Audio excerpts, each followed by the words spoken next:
कार्तिक नहाने की सास बहू की कहानी। एक सास थी, कार्तिक नहाने 12 कोस जाती।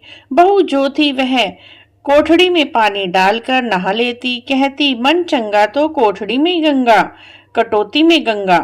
वहीं गंगा जी आ जाती और बहू नहा लेती। एक दिन सासू जी गंगा जी नहाने गई हुई थी। गंगा जी में सास की नथ बह गई।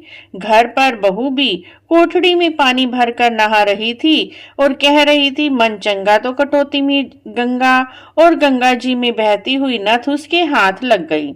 जब सास घर वापस आई तो बहुत उदास होकर बैठ गई। बहू ने पूछा, माँ जी आज आप इतनी उदास क्यों हैं?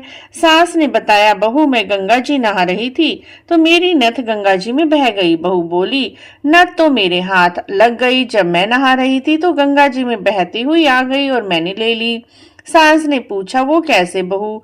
बहू बोली, माँ जी आप तो 12 कोस गंगा जी नहाने जाती हैं, लेकिन मैं तो गंगा जी का आह्वान घर पर ही कर लेती हूँ और गंगा जी यहीं आ जाती हैं और मैं हर हर गंगे माँ गंगे कहती हुई नहा लेती हूँ।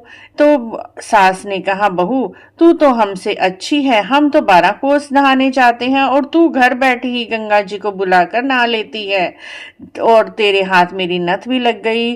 जैसे गंगा जी ने बहू पर कृपा की वैसे ही सब पर करना। जैसे सास की आई वैसे किसी की नहीं आए और जैसे बहू की आई सबकी आए।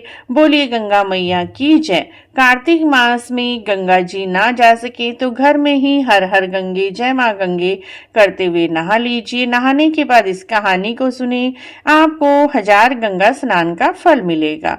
बोलिए कार्तिक के ठाकुर की जय, गंगा मैया की जय। जय मेरे श्री कृष्ण भगवान जी की जय।